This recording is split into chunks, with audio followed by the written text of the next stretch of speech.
This is Donald Parham. You're listening to Chargers Unleashed, part of the LAFB Network. Stay jiggy. Hey, this is Chris from the second, Chargers outside linebacker. Make sure you check out Chargers Unleashed. Guys, the Chargers Unleashed, Sebastian Joseph, they know the vibes. We outside. You checking in with Mike Williams from the LA Chargers, and you're tuning into the Chargers Unleashed. You're listening to the Chargers Unleashed podcast with your host, Dan Wolkenstein and Jake Hefner.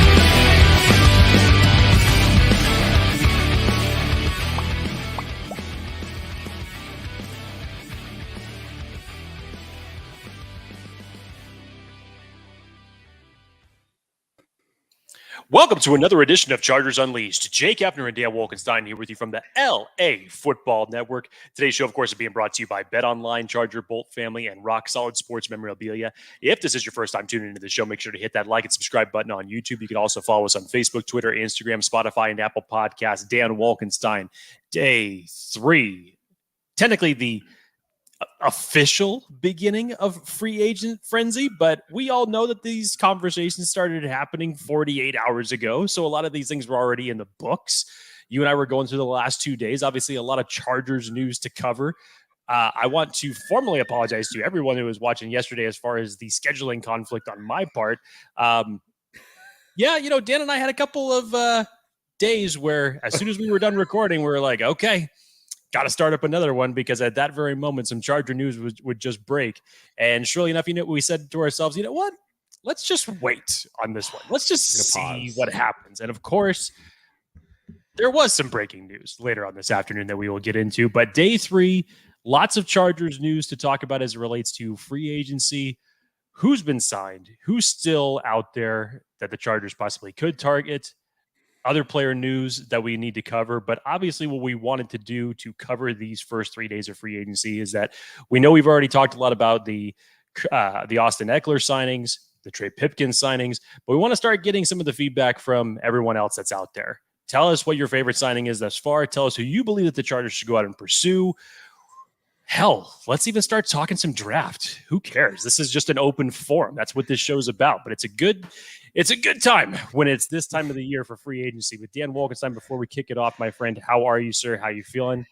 I am great. At least that's what the Fox said. I will say, slip of the tongue for you. Austin Ekeler has not signed yet. I think you meant Trey Pipkins and Morgan Fox for the re-signings. Apologies.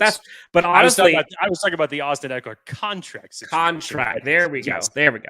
Thank you for getting I didn't me want there. folks getting crazy. I knew what you meant, so I just wanted to make sure that it was out there. No, I'm feeling great. I'm glad that we just said, you know what? Let's pump the brakes on going live until after. Let the dust settle a little bit, considering West Coast, Best Coast, we're waiting a few hours past most people before we actually put out some of the signings. Right around 5 o'clock today, we saw a very own Morgan Fox get re-signed. 2-year deal for the Chargers. We don't know the specifics, but they got it done. That's what matters. Obviously, we'll talk about that. Obviously, we'll talk about the latest with the Austin Ekeler situation, which is not looking great for his pocketbooks at this point and trade options, considering the market out there. And also possible options for the Chargers at both in free agency as well as, like Jake said, in the draft. For folks who are tuning in live, hello. Welcome to Chargers Unleashed. Be sure to hit the like and subscribe if you can. Please take 5 seconds while I'm yapping to do this. Additionally, leave us a comment. Leave us a question. Question for you out there. Who would you like the Chargers to re-sign in free agency next? What is the next move you'd like the Chargers to do? Jake, over, under? Quick question for you. Over, under. 1.5 free agents the Chargers sign tomorrow. Well, we still have one that we know of as far as the Chargers being interested in. Would this include their own free agents? No. Outside. Then I'll say under. I will say under on that one.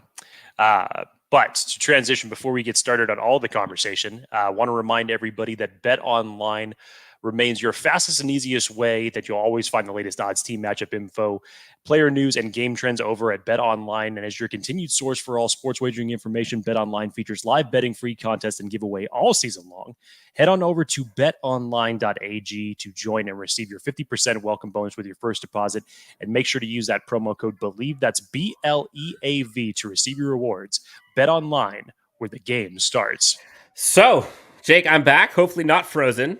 Man, you've had 3 days of technical difficulties, my friend. I don't know what is going on with you. I think your computer hates you for the fact that you took that long vacation in Maui, and this is the price that you're paying for it right now. Yep. Hey, maybe the computer hates me, but also maybe it's a good luck charm for the Chargers, because every time we've had technical issues, we've seen a Chargers re-sign somebody or sign someone. So, where do we start? So, folks, in the comments, we got tons of people out here saying hi. Lots of guesses out here. Folks are already requesting they'd like to see Kyle Van Noy back, J.K. Scott back, Bryce Callahan back. Folks are already asking for Bijan Robinson in the draft again. Jorge Rodriguez, I agree. Let's put him up there. Late night with Hefner and Wolkenstein, coming to you live from Chargers Unleashed. Here we are. Chris asks for Fehoko, J.K. Scott, and if possible, Kyle Van Noy. And Chef Torres 24, Drew Tranquil, Kyle Van Noy, Bryce Callahan, and Vato, although Vato's not a free agent. He's currently on the team, playing it this year. No worries there. And Fehoko, last one. Jake, so they did it. You and I were talking earlier today. There was not a chance in hell that we thought that the Chargers were going to be able to sign Morgan Fox purely because of the bag that he deserved. We didn't think the Chargers could pay it. And what did he deserve? You saw his coach come out there earlier today saying he deserved $8 to $10 million per. And I don't know if he's wrong. Like, the market might dictate that. The market might say that. No, Morgan Fox is a very specific situation in the Brandon Staley mold. But I highly doubt he got $8 to $10 million.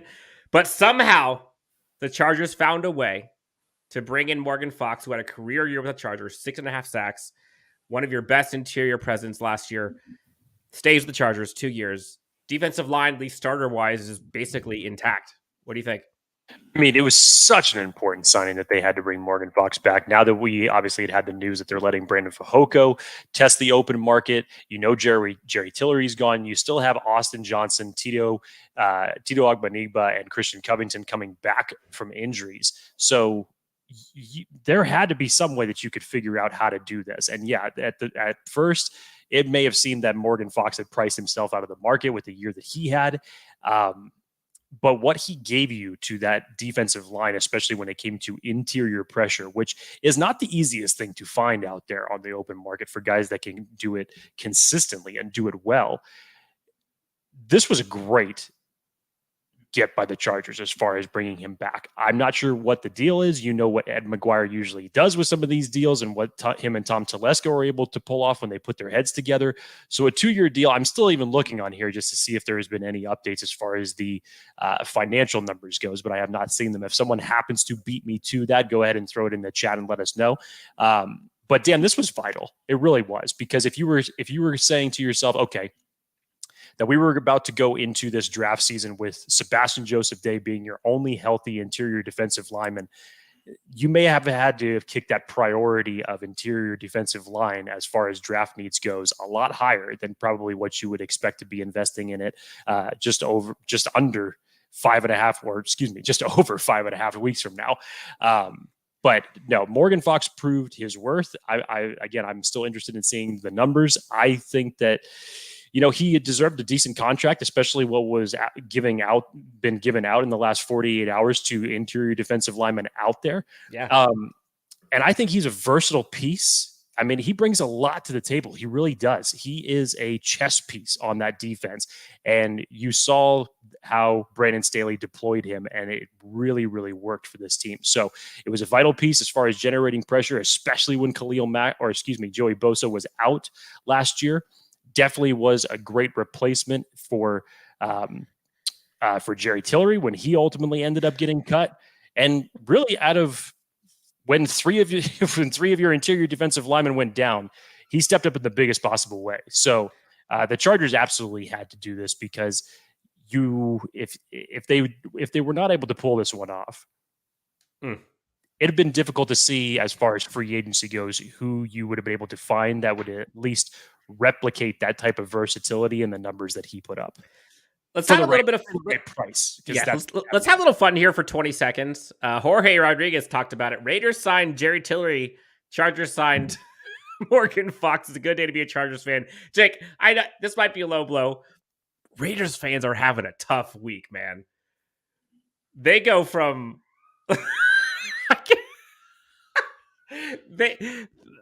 when you have the Raiders fan base just saying collectively, I don't know what we're doing right now. Welp. I mean, just a bunch of shrug emojis. I feel for him, man. It says a lot that we feel for them. Our divisional rivals, but really, I feel for them. And then on top of that, to hear the Aaron Rodgers interview on Pat McAfee today, where even Aaron Rodgers admits, like, yeah, I really wanted to go to the Raiders. It's just like, man, just pile the sand on, man. I mean, Darren Waller gone, oof. Jimmy Garoppolo in, Derek Carr gone, Jerry Tillery in, Aaron Rodgers could have been in there, not so much. Josh Jacobs isn't happy. Like, woo, that's tough. They made the play for the number 1 overall pick to try to get a quarterback, and that didn't end up coming to fruition. I mean. Yep. I thought there was. I mean, there's 3 strikes in baseball, but apparently there's a hell of a lot more when it comes to the Raiders offseason. Jeez, man. So Chris comes up with a good point, and I was actually going to be talking about this next. Jake, Chris says, can we just take a moment and kind of appreciate that Tom Telesco is actually doing pretty good so far? It's a nice surprise, to be honest.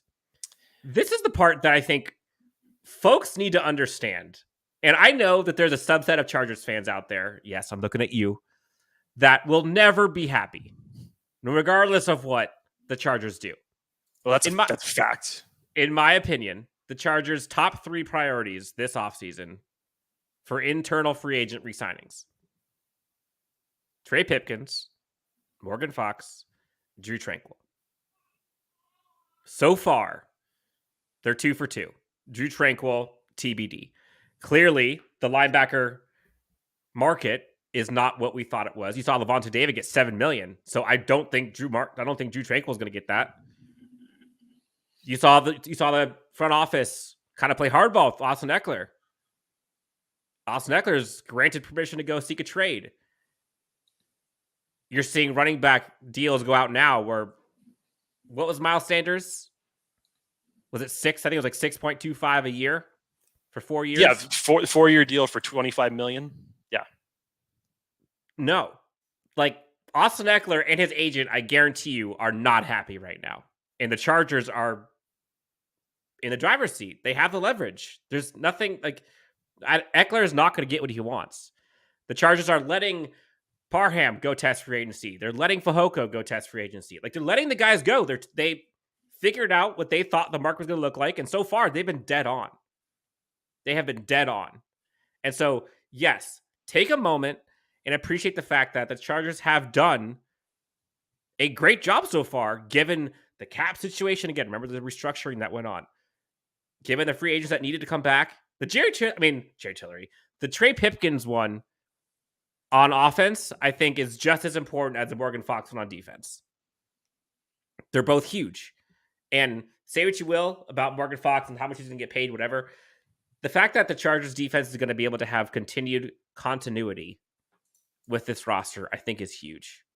I think that's when Morgan Fox comes in. I think that's probably the biggest advantage for me is it's not another year and a half for somebody to come and figure this out. Like, he's already good, Yeah, it has been a hell of a job by Tom Telesco thus far. And like you said, Dan, yeah, not everybody's going to be happy because anytime that you see an outside free agent get released or any big name player that's out there, everybody's like, Chargers, go sign him, do something. Apparently they just have this mindset that there is no salary cap in football. And I know it can be manipulated in every which way possible, but you can't afford everybody. You can't afford these high priced players. Hell, the report that we heard today about the Chargers being interested in tight end Dalton Schultz, and everybody was making connections because of the Kellen Moore coordinator during his time in Dallas now, and even he's getting priced out because apparently his market was around the 12 to 13 million per year projection. No way. And obviously, I'm not sure what team is going to give him that. Obviously, it doesn't seem like any team will, but the Chargers wouldn't even be able to afford that if that indeed was what the market was for him. So roughly right now, and again, pending what the numbers have come through for Morgan Fox, the Chargers will probably have, I don't know, I'm guessing probably roughly about $7 million of spending space left. Now you have to equate that you still need to pay your draft picks for this upcoming year. So there are still some players that could be released. Obviously, everybody's kind of still waiting for the Dustin Hopkins release to take place to create that type of room. Whether or not Austin Ekeler ends up returning to this team, that is about a $6.5 million in cap space fluctuation that could take place. Yep. So things can still be done, but the Chargers do not have all the spending space in the world. And really what the most important thing for them was, outside of getting those restructures done, and there were a hell of a lot more restructures done than we originally thought they were going to do, that their most important things that they could do this year in free agency was sign some of their big impact players that they had to bring back. This is not the spending spree that the Chargers were able to go on last year and go out and get everybody that they could. The Drew Tranquils, the Trey Pipkins, the Morgan Foxes, they were important. And thankfully, you've at least brought back 2 out of the 3 of those. And that was the priority in this offseason. So if Tom Telesco is indeed, by all indications, going for that all-in season, he's doing what he can to at least make that an effort. Yeah. And again, this is without some possible additional restructures that could possibly happen. And look, if the Chargers wanted to go get Dalton Schultz, they can get Dalton Schultz. Period. They can make it happen.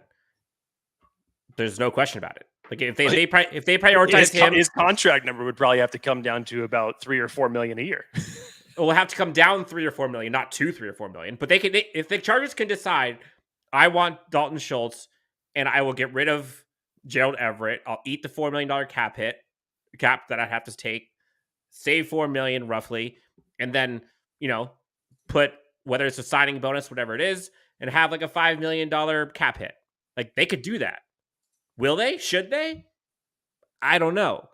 But the likelihood is still there. And so for everyone saying they can't do it, they don't have money. Like, you just saw the Chiefs go out and get crazy this offseason already, and look what they're doing. They got Mahomes restructuring again. Speaking of going crazy, if you want to make another comparison as far as everybody with the Trey Pipkins news yesterday, and when you saw the 3-year, what was that, $7.5 million that he got, Dan, or $7 million? Justin, Bengals just signed Orlando Brown. 4 years, $64 million. Good Lord. That includes a $31 million signing bonus. Now, obviously, it's different between a left tackle and a right tackle, but wow. How much? 4 years, $64 million. $31 million in signing bonus. Whoa. Literally, Trey Pipkins is, I think, less than half of that. Yeah. So, value. You can call Coupon Tom however you want. Like, I'm glad he's our GM right now, because if he wasn't, I don't think that we'd be in the spot that we are, where we can have all these players. So look at kind of the big picture. Okay. The Chargers have the entire offseason ahead of them. They have the draft to shore up the holes they have. There was a question in here. I don't know if I could find it here quickly, but there was a question asking, what are the Chargers going to do to fix the run game, or to stop the run on defense? Valid question, Steve, by the way. Good news. They have a ton of time to figure that out. And honestly, damn well that is one of the things that is probably keeping Brandon Staley up at night every night. Because the idea of his defensive scheme is to allow rushes of, 2-3 yards a clip. That's fine, but not to give up the big one. And that's what plagued this Chargers defense almost the entire year. You saw a stretch of 4, 5, 6 games in a row in the middle part of the season. They gave up 40, 50, 60 yard chunk plays on runs. That's what can't happen. And so Whether that's through the draft, whether maybe they can get a Kyle Van Noy on the cheap again, who knows? This offseason's been weird so far with what the ceiling and floors are and what they thought they would be. There's still time. And so for them to be able to have that front five locked already with only the improvement possibilities, like, you take that. Jake, I don't know if you saw this. There was a question that came in about everyone talks about the eye emojis. We saw it happen last year with Derwin James with the eye emojis. Derwin posted eye emojis. Bolt Maniac asked, Dan, Derwin James posted eye emojis earlier. Any insight? Heard something about Dalvin Cook too. Jake. So there are two things here since he asked me. One, the Dalvin Cook one, I think that's just a Florida State connection. Jake had to kind of talk me off the cliff there. I'll give him credit for that. Eye emojis today, I think something's happening. Jake, do you think something's happening based on those? Derwin's not stupid. I don't think Derwin's out there trolling people. I really don't. No, but at the time when he dropped those emojis, that was just after, if I remember correctly, that was just after the news of Darius Slay and Ezekiel Elliott and what was happening with them, that they were not going to be with the Chargers and the Eagles any longer. So he dropped it shortly after that. And obviously that's big news for the NFC East. That's big news all the way around. And just in general, free agency news. So I think he was basically just saying, hey, a lot's going on. I think that's what it was. I really do. But look, the one person to blame / give a pat on the back for is Sebastian Joseph Day. Yes. Because he's just got to be sitting back at home just loving this. Because anytime that he even tweets anything, it could be a random assortment of emojis. Yep. People will go bonkers over it. But when he gets specific, it gets even more. And today, I'm not paraphrasing because I don't have it in front of me, but I believe his tweet said, "Give me John Johnson III." Technically, he put it as JJIII. But okay, yes. So is it what, like Justin Jefferson's son that isn't around yet? I don't know. No. John Johnson III, formerly from the Rams, formerly from the Browns, who was just released today, being recruited publicly by Sebastian Joseph Day, who is a presence. That's the one that I said. That's the guy I want on defense. Look, I don't know what the price tag will be. Sebastian Joseph Day was kind of integral in recruiting Morgan Fox last year over to the team. So and Sebastian Joseph Day has connections to John Johnson. And nothing that I have seen publicly outside of the announcement that was made on Monday as far as the Chargers were going to be active in pursuing John Johnson when he became available. Check. I'm not sure what type of competition the Chargers have for him, but the Chargers have a need at the safety position because you don't know what you have yet with JT Woods. Obviously, Alohi Gilman filled in admirably for him. And obviously, Nasir Adderley is not coming back to this team next year. So in terms of putting somebody back there with Derwin James that you could help elevate this secondary, this is a player who had his best year under Brandon Staley with the Rams back in 2020. Had a little bit of a drop-off during this last year with the Cleveland Browns, but he does have some familiarity because the Chargers now obviously hired Jeff Howard as the linebackers coach, but still some familiarity there with the coaching staff. So if you're looking for someone who could you could take advantage of a down year in terms of cost goes, and when you put someone next to Derwin James, sometimes he can elevate some players, I think. So I think it would actually be a pretty good fit from a familiarity and a scheme and a personnel standpoint. I don't know. John Johnson fits great. We've seen how good he can be, and we've seen kind of the chemistry of former players of Staley's. You look at Khalil Mack, you look at Bryce Callahan, you look at Sebastian Joseph Day, you look at Morgan Fox. Like, the list goes on. And John Johnson's another one. John Johnson, Derwin James, and Alohi Gilman as your kind of your trio safety tandem with Woods. What's his first name? Whatever JT Woods brings. JT Woods, yes, whatever he's going to be. That's a formidable safety group. JT Woods is a project. But those three, I'll take. I think John Johnson is an upgrade over Nasir Adderley. I'll say it. James Wagner brings up a good point. Eric Kendricks is a run-stop solution. One of the things that Eric Kendricks is better at than Drew Tranquill, I believe, is against the run. think that's something he is better at against the run and in coverage specifically. Those are the things in my eyes I see better. Now, again, maybe this is me throwing pie at a wall. Who knows? The Chargers still could get Drew Tranquill. That's you throwing pie at a wall. Just because the market is going there, the Chargers did not deserve to get Morgan Fox back at what I think they're going to get him at. Like, he outplayed what he's going to be making. Now, if it's because he's an undrafted free agent guy, if it's because he got a hometown Staley discount, I don't know. Morgan Fox, like, what I guarantee you, when that contract comes out, Chargers fans, Tom Telesco is going to be having a cigar, and folks who are wanting, i.e., like the coach for the linebackers coach for Morgan Fox, not going to be happy. Yeah, hang on, checking my notes. This is day 3 of me having to go back and have this little mini conversation with you. Would I love Drew Tranquill back on this roster? Absolutely. I personally considered him as the top free agent that you had to bring back. $5 million. Do they do it? Dan, do they even have that to spend? I even just explained how much they have currently right now. You still have to take into account the money that you have to pay for your draft picks. And oh, by the way, if you do sign John Johnson, that number is even smaller. So I'm not sure what market for Drew Tranquill that it would have to shrink to. $2 million cap year, $6 million next year. I mean, that would be Ed McGuire just being the absolute wizard. If you would could you be surprised? That's what he does. I would be surprised. Honestly, I'm not surprised by what he does. But if this situation was able to come about, I still just can't understand. And I know that the linebacker deals that have been doled out thus far, some have been really big, some have been fairly reasonable. But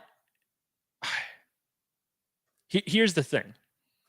If the Chargers could have done the Kaiser White deal that Kaiser White did when he went back to the Philadelphia Eagles last year, I feel like they would have done it, and they would have even done better. So I don't see them, after paying Eric Kendricks what you're bringing in. And yes, you have Kenneth Murray, who has a lot to prove.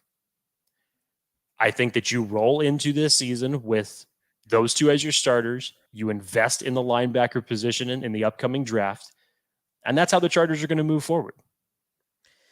Lots of folks excited about the possibility of John Johnson. Chris says John Johnson was the green dot play caller under Staley with the Rams, so that's worth monitoring, which Drew Tranquill did a lot of that last year along with Derwin James. I think it's actually going to go back to Eric Kendricks because the green dot with Staley has fluctuated. I know Derwin had the green dot at one point, but I think when Drew Tranquill had the green dot, I think he really liked that just overall for the defense. So I think and Kendricks wore the green dot when he was in Minnesota.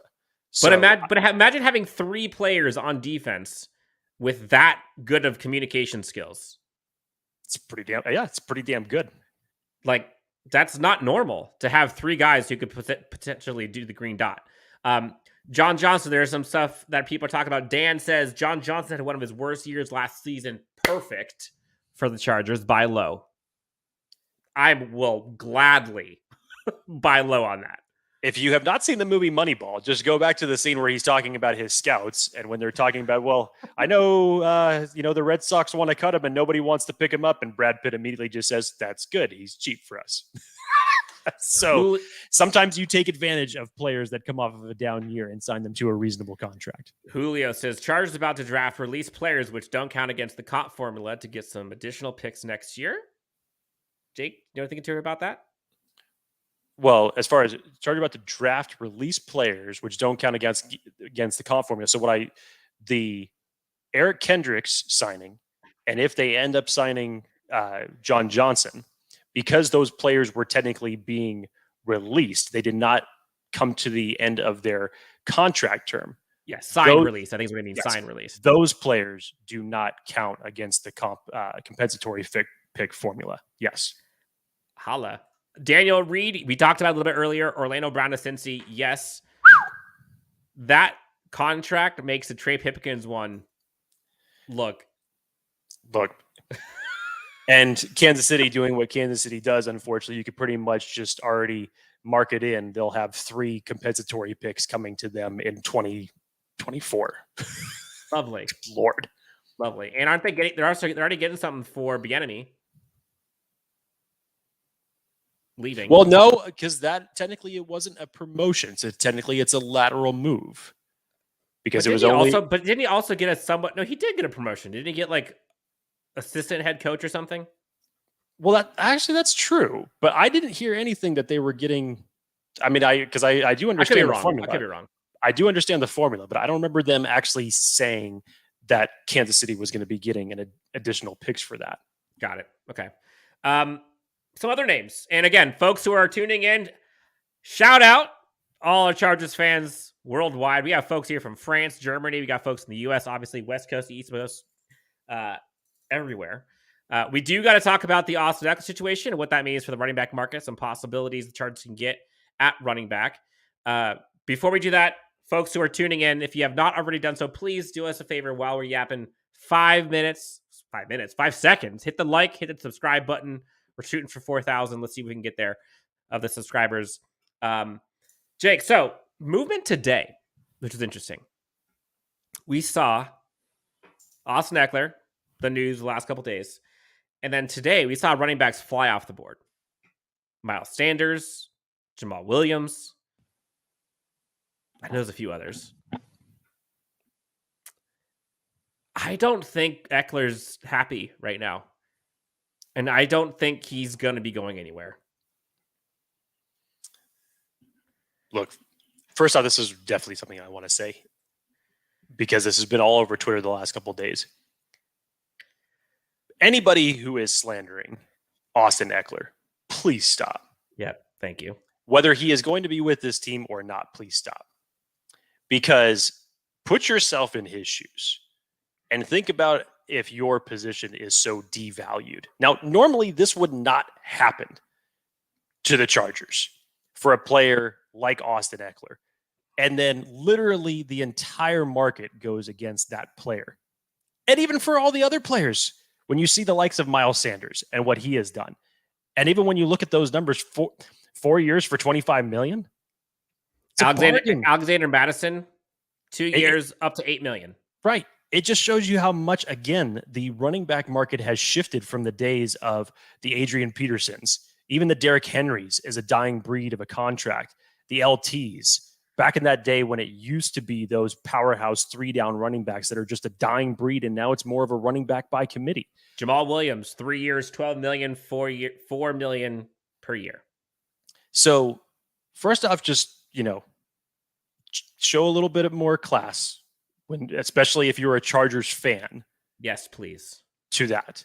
Secondly, we've been saying it the last 2 days, Dan. I understood both sides of what was taking place here.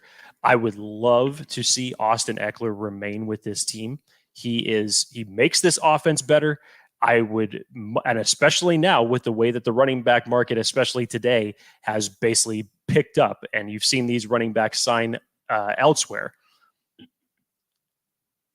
This is a bargain deal that, to Austin Eckler's credit, he is outplayed. He really has. It's thievery for the standpoint that you get that much production out of one player, and he's on your books for 4 years and $24 million. It's thievery. It really is.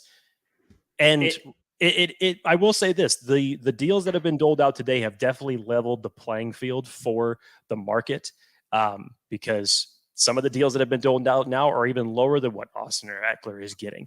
So all of the deals so far are lower than what Austin Ekeler is getting this year, cap hit wise. Every single one of them. Yep.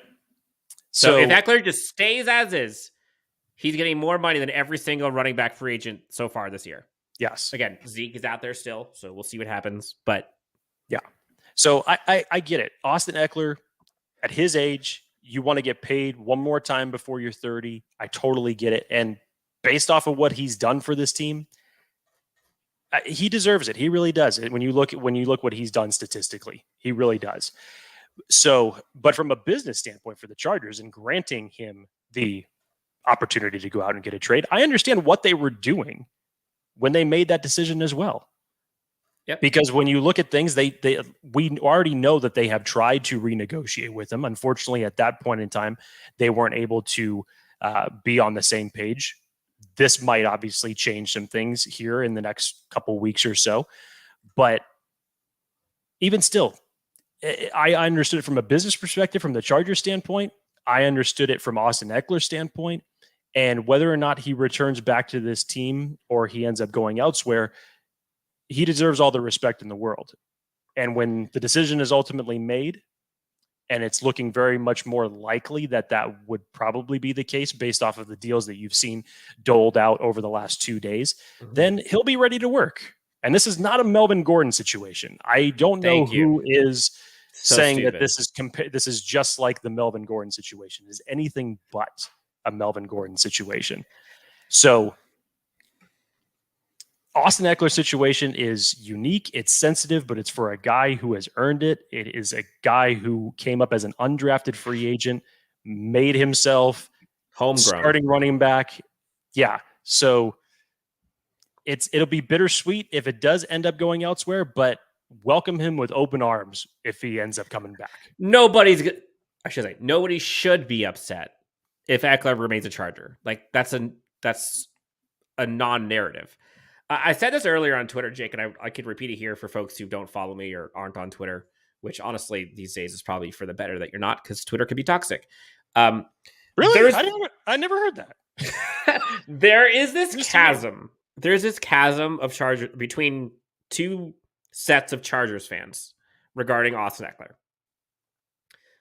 There's one side who focuses on, the catches and the production and the touchdowns in the last 2 years and the volume and the kind of the lifeline that he brings this Chargers offense, which is true. Then there's the other side who look at Austin Ekeler and say, well, he's not really a real running back one. Like, he doesn't rush the ball well. He can be stopped. He's not really an in-between tackles kind of guy. And the Chargers suck at running the ball, and they need to be able to, help Herbert with that. And also true. Let me just ask now, this. Is that his fault? Well, that was going to be my point. In the last 3 years, how has the Chargers offensive line been? Fair. I'll wait. No, fair. So totally fair. But I'm saying that's the two sides where one side is like, we can't let him go. The other side is like, he's replaceable. And in my eyes, I think the thing that people need to realize is looking at him as a running back, I think is sort of unfair, but that's what his role is. But if you think of him as an offensive weapon, it is hard to replicate the production, period. So that's why the Chargers have been out looking for the RB2 to help with that running game that he might not be the best at.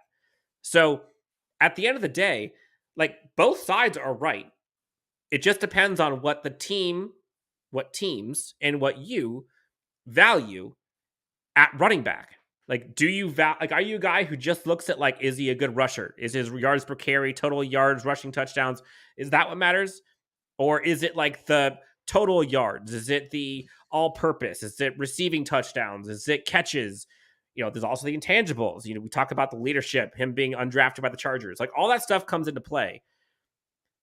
But at the end of the day, like, it's a very unique situation, which makes the Austin Ekeler contract trade stuff so hard to pinpoint, because there really isn't another running back like him. Like Christian McCaffrey, for example, Alvin Kamara, both of them are, people say he's just like them. They are better in between the tackles than he is, at least so far, regardless of whatever happened. We don't know because of the offensive line, but whatever. Those two are better. So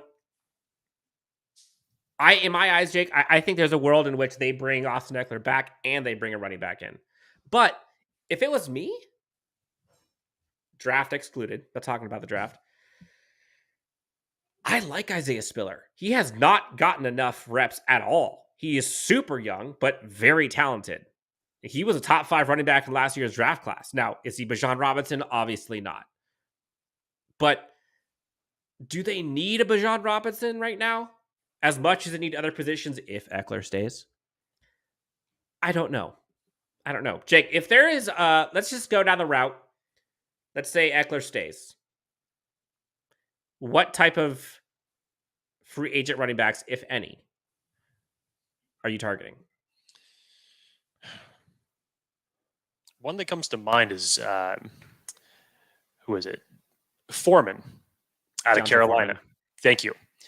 Yeah, with especially with that whole fluctuation to their running back group, they're obviously not bringing him back. So if you wanted to bring someone in to compete with the likes of Kelly and Spiller, that would definitely be a target as far as a number 2. Okay.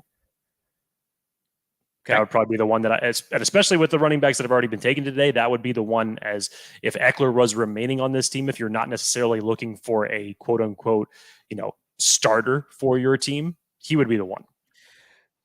Lucky you, 858. We need a power runner. I mean, I kind of push back on that. Layer Roundtree, power runner. Hold on. Power runner. I'm saying give me 2-3 yards and a first down. Larry Roundtree, power runner. Joshua Kelly, power runner. I would say Isaiah Spiller, power runner. Like, we've seen power runners come and go. Is it the power runner that we need, or is it the scheme/line that has to get fixed? I mean, look, there was... Like, there could run 2 or 3 yards if the offensive line's good. There was a reason why LT said in the huddle before he broke the all-time single-season rushing touchdown record that he said to his offensive lineman, come and celebrate with me in the end zone, because he knew that he does not get that without his offensive line. Everybody who's out there saying like, oh, if Ekeler doesn't come back, go out and get Zeke. Let me tell you something. If you put Austin Ekeler behind the Dallas Cowboys offensive line, I guarantee you those numbers are going to jump. If you put Ezekiel Elliott behind the Chargers offensive line last year, what do you think is going to happen? Yep. Original one comes in and says, how I see it, let's relive the actual game day instead of offseason talk. How bad would Herbert struggle when Allen and Williams were out? Ekeler on game day is so valuable. True. Again, safety valve literally was what was keeping this offense afloat at times with those guys out. So, look, the running back situation, I think, is very fluid, obviously. But I think if you were reading the tea leaves today, I think the chances of Ekeler being on this team in 2023 are higher today than they were yesterday. So we'll have to see how this plays out. For folks in the chat watching live, send us some questions real quick. We probably got another 15 minutes and then we are out of here. So send us your questions or topics you'd like us to discuss in the last 10 minutes or so. We'll try to go rapid fire. Jake, so far, last year, obviously, we saw the Chargers go cray-cray in free agency at the beginning. But then, throughout the offseason, they kind of rounded it out. And you look at some of the guys that they had, obviously the J.C. Jackson is a big TBD. Very unfortunate. Let's call it TBD. Other than him, which free agent did the Chargers bring in that was not like at least a double last year? Morgan Fox, Kyle Van Noy, Bryce Callahan, J.K. Scott, Sebastian Joseph Day, Austin Johnson. But again, also kind of a TBD. He was hurt. Mm-hmm. That might be the next closest one. Gerald Everett. Like, they hit on a lot. Khalil Mack, obviously. Like, that's what I think builds the roster. And so we'll see what happens. But I think, like, we're obviously not going to see the J.C. Jackson, Khalil Mack type things. I don't think we're going to see that in terms of like big splashes, but I could see medium splashes for sure. Dan, I'm going to push back on that just a little bit because, and this goes into the whole, I guess you could say whether you believe it's myth or fact or anything Dicker like the that. Kicker. True. How could we forget about that one?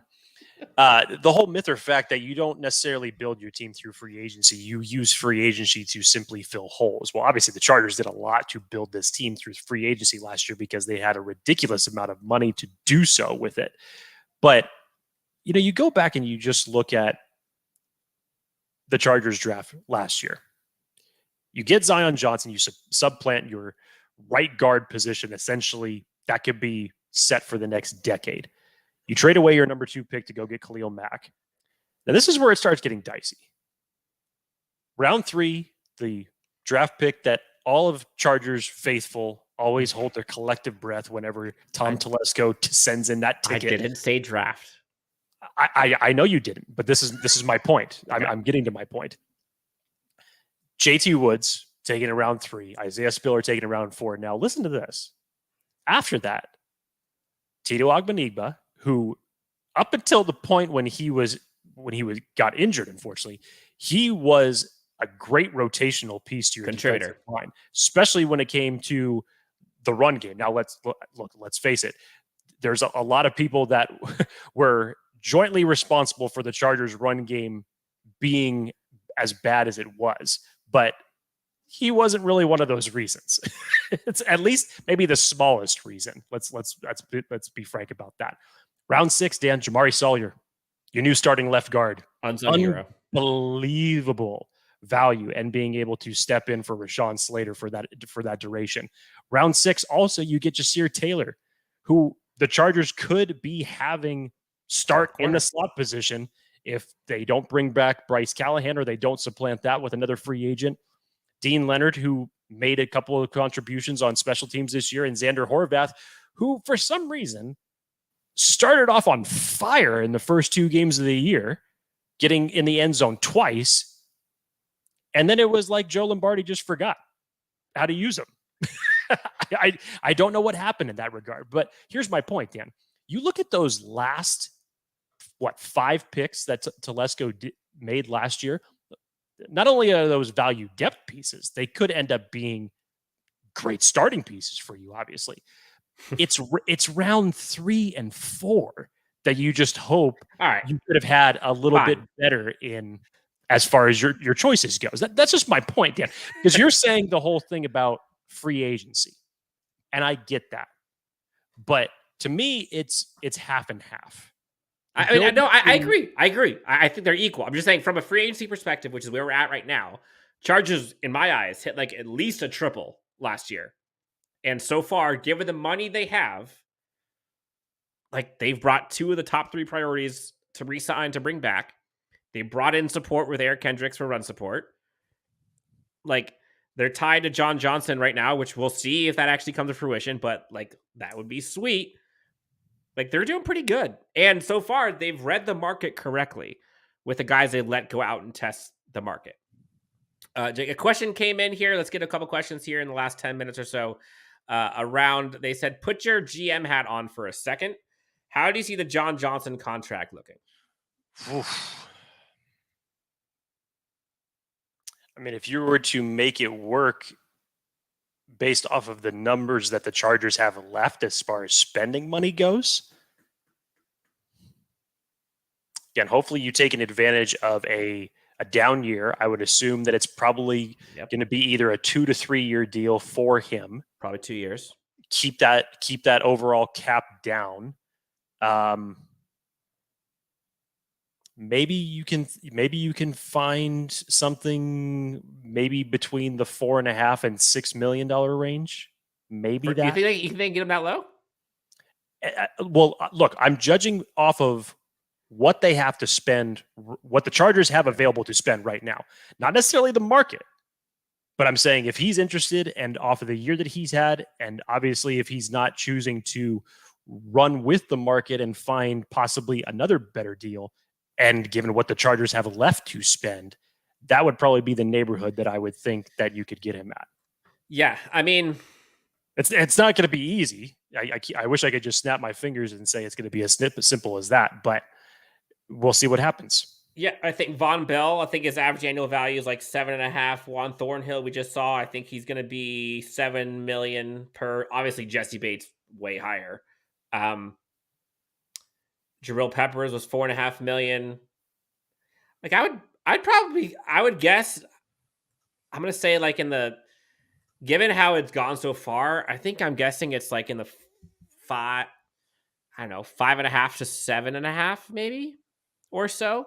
And if they can make a signing bonus to where the cap hits low, like, yeah, you'll do it. Thoughts on Adrian Amos? We've seen his name come out here a couple times in the chat. they should sign either John Johnson or Adrian Amos. Are you in on Adrian Amos? Formerly with the Green Bay Packers. What, like 3 years ago? 4 years ago? I would have said yes. I liked him there. Yes. Fantastic. Would have loved him on this team 4 years ago.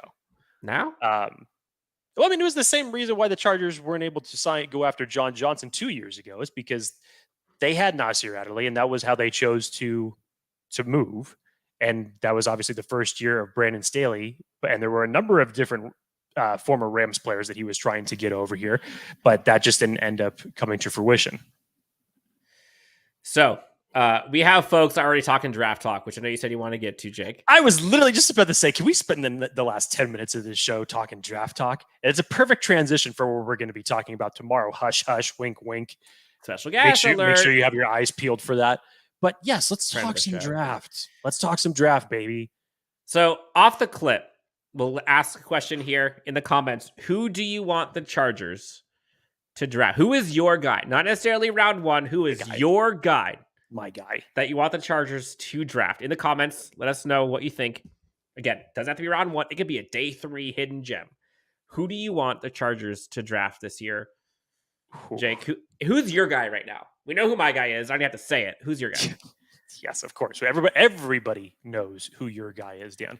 You know, I'll keep it simple. I'll still even keep it in the first round here.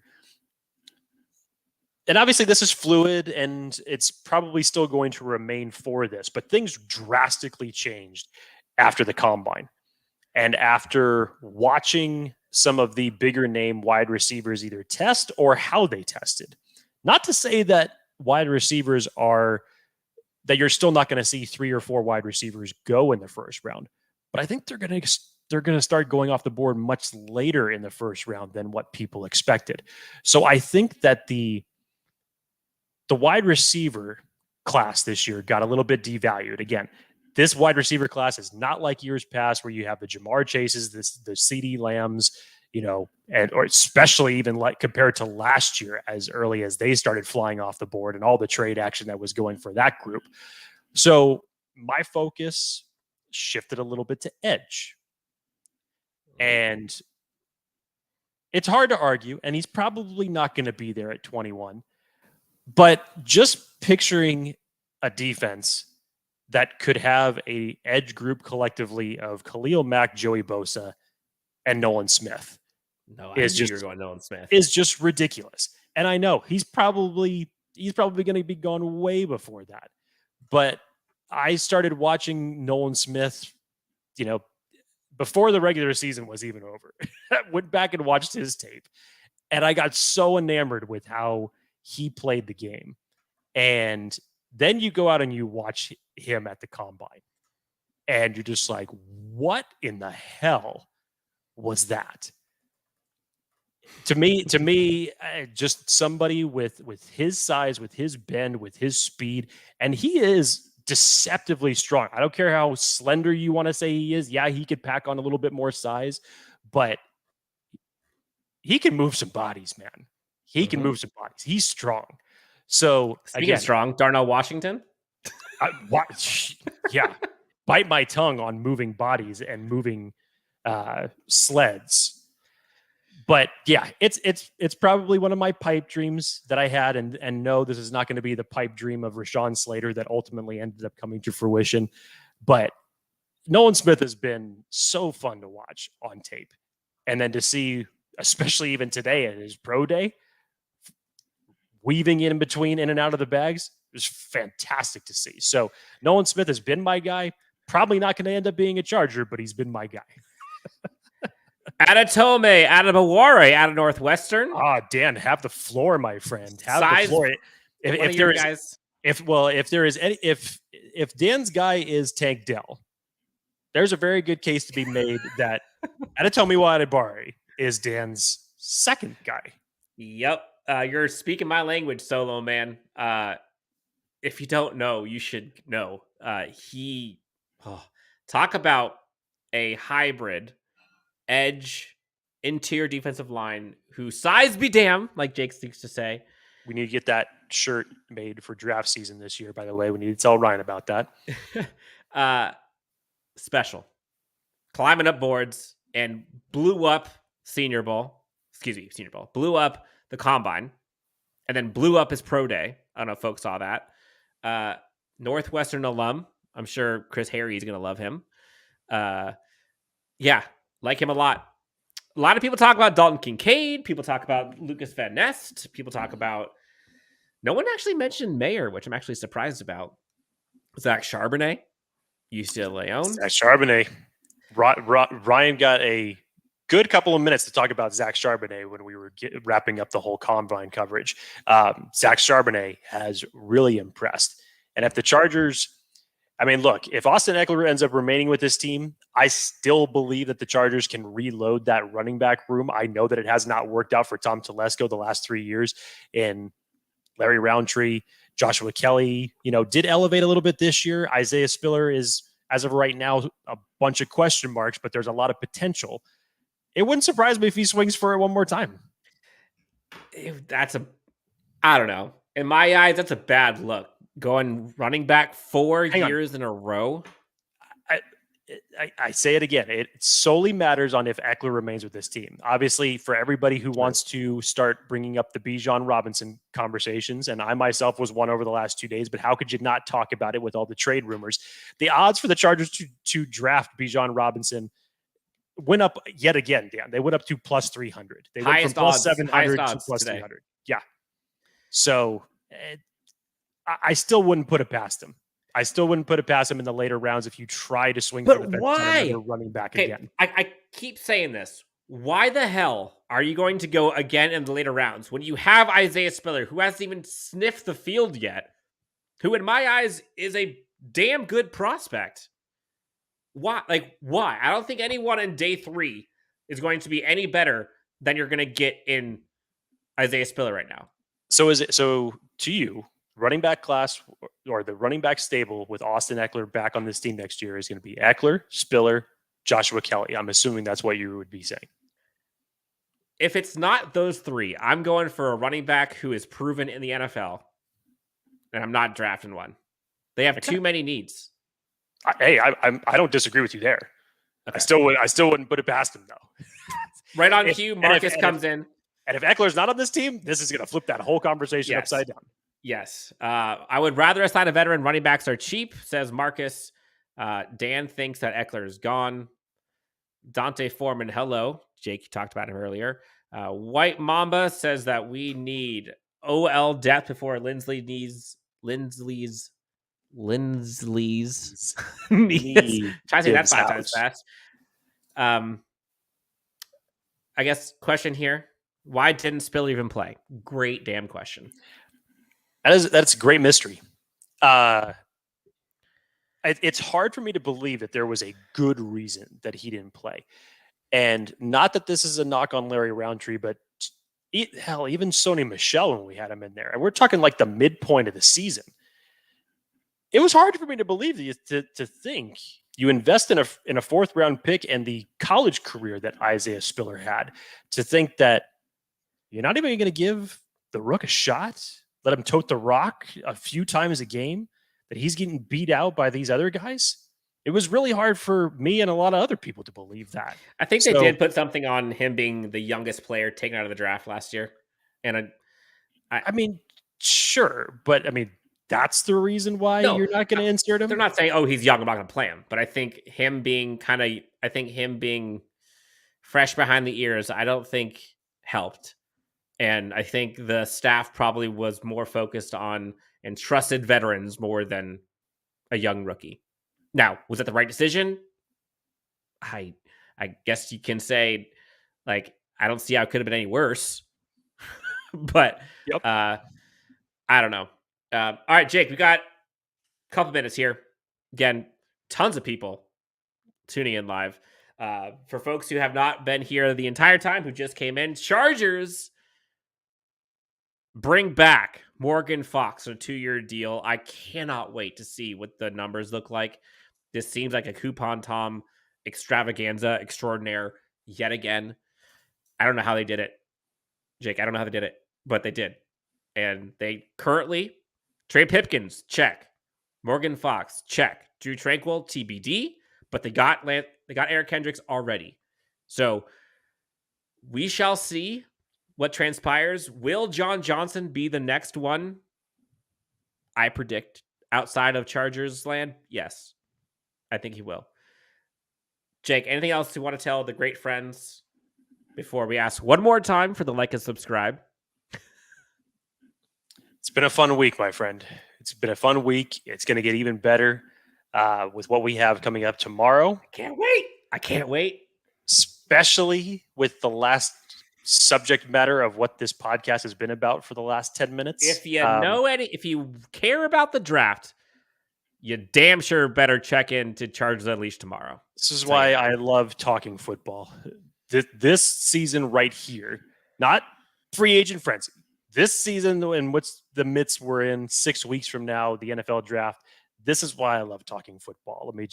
I'll be the geek and I'll just let that out of me right there. Any hints?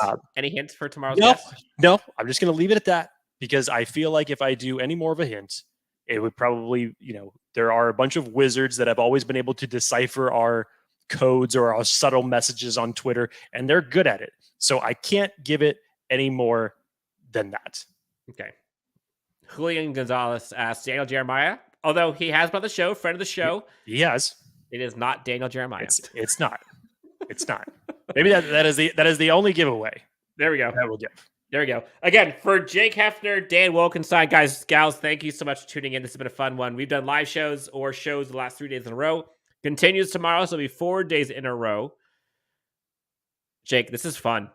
This is what it's all about. Off-season, draft, free agency, deals. I love this stuff, man. This is like illegal crack. You mean I wouldn't know. Legal crack. Or legal. It's it's just out there. It's free. Just grab it. Fair enough. Fair. This is like legal crack. There's the quote. Guys, gals, thank you so much for tuning in to Chargers Unleashed. Guys, it's been fun again. Hit that like and subscribe. Follow us wherever you get your podcasts, Apple, Spotify, everywhere else. This has been fun. Love these live shows. At the end of the day, we're all in this together. Chargers get Morgan Fox back for 2 years. Trey Pipkin's already back. We'll see what happens with Austin Ekeler, with Drew Tranquill. Rumors about John Johnson. We'll see. We'll talk to you next time on the next Chargers Unleashed.